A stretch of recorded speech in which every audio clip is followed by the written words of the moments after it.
Assalamualaikum warahmatullahi wabarakatuh. Perkenalkan, nama saya Hoiril Febrizal dari jurusan Akuntansi Syariah semester 3 kelas A. Di sini saya akan menjelaskan apa sih itu akuntansi syariah. Tetap tonton ya. Akuntansi syariah adalah akuntansi yang sesuai dengan aturan yang telah ditetapkan oleh Allah Subhanahu wa taala. Arti penting akuntansi syariah dibutuhkan karena kewajiban atas pelaksanaan syariah, kebutuhan akibat besarnya perkembangan transaksi keuangan syariah, kebutuhan akuntabilitas, pertanggungjawaban, entitas kelembagaan yang menerapkan prinsip syariah. Oleh karena itu, syariah sangat dibutuhkan. Konsep dasar akuntansi syariah yang pertama, entitas bisnis. Entitas atau kesatuan bisnis adalah perusahaan atau lembaga yang dianggap sebagai entitas ekonomi dan hukum yang terpisah dari pihak-pihak yang berkepentingan atau para pemiliknya secara pribadi. Konsep dasar akuntansi syariah yang kedua adalah kesinambungan. Suatu aktivitas dianggap akan berjalan terus, harus berjalan dan tidak boleh berhenti, harus saling berhubungan. Konsep dasar akuntansi syariah yang ketiga adalah stabilitas daya beli. Moneter uang atau alat tukar yang digunakan harus bersifat stabil atau tetap, tidak boleh berubah-ubah.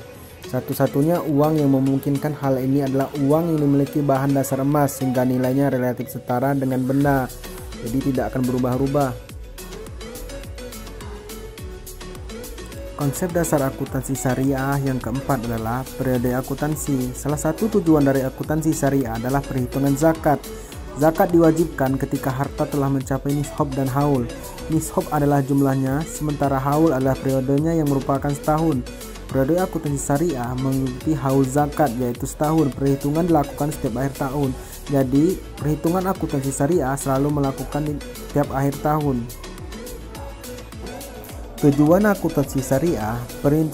Perlindungan harta. Peranan akuntansi tak hanya digunakan untuk memelihara harta benda yang Anda miliki saja, namun juga dipergunakan agar dapat menghitung dengan akurat. Tugas dari akuntan merupakan sebagai pengelola yang bertanggung jawab dalam transaksi-transaksi yang dicatatnya, baik merupakan hal buruk maupun hal baik. Tujuan akuntansi syariah yang kedua adalah eksistensi pencatatan ketika terdapat perselisihan. Pencatatan transaksi keuangan pada harta benda yang dimiliki merupakan sebuah tujuan agar dapat memberikan kesaksian yang real dan kuat bila terjadi perselisihan pada transaksi atau harta. Hal ini dapat mengurangi dalam bentuk perselisihan, jadi semuanya akan terdata. Tujuan akuntansi syariah yang ketiga adalah membantu pengambilan keputusan. Tujuan lainnya dari akuntansi syariah adalah dapat membantu dalam pengambilan sebuah keputusan. Para ahli berpendapat bila dengan tidak adanya data-data yang lengkap dalam catatan keuangan, maka dapat membuat pengusaha bisnis kesulitan dalam mengungkapkan pemikiran yang tepat dan benar ketika mengambil sebuah keputusan yang bijak. Hal ini dapat membantu pengusaha, jadinya pengusaha akan mendapatkan keputusan yang bijak. Tujuan akuntansi syariah yang keempat adalah menentukan dan menghitung hak-hak berserikat. Tujuan lainnya dari akuntansi syariah adalah dapat menentukan serta menghitung hak-hak berserikat. Di dalam perdagangan pastinya terdapat akad dengan jenis perserikatan di antara modal dan keahlian, modal dan modal, keahlian dan keahlian, serta modal dan nama baik. Tujuan akuntansi syariah yang kelima adalah menentukan hasil usaha yang akan dizakatkan. Ketika akan menentukan perhitungan untuk zakat, tentunya Anda harus mengetahui hasil yang Anda dapatkan baik dalam hal keuntungan maupun kerugian. Dasar tersebut akan membantu Anda untuk menghitung dengan mudah jumlah zakat yang harus dikeluarkan atas harta yang Anda miliki. Tujuan akuntansi syariah yang keenam adalah menentukan imbalan dan saksi dan balasan. Akuntansi syariah juga memiliki fungsi untuk dapat memberikan fasilitas pada perhitungan imbalan setelah terjadinya transaksi yang dilakukan, balasan dan sanksi yang didapatkan bila terjadi penyelewengan atau kecurangan. Dengan adanya sistem akuntansi syariah ini, maka tentunya akuntansi ini dapat dijadikan sebagai pertanggungjawaban atas penggunaan sumber daya ekonomi serta penyajian laporan keuangan.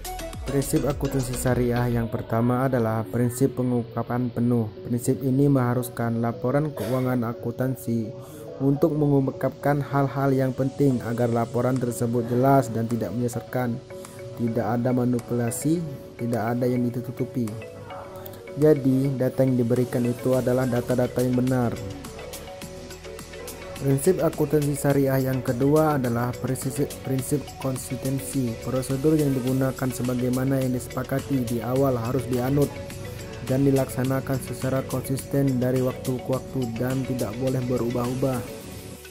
Mungkin hanya itu yang dapat saya sampaikan. Lebih kurangnya saya mohon maaf. Jangan lupa like, comment, dan subscribe. Terima kasih. Wassalamualaikum warahmatullahi wabarakatuh.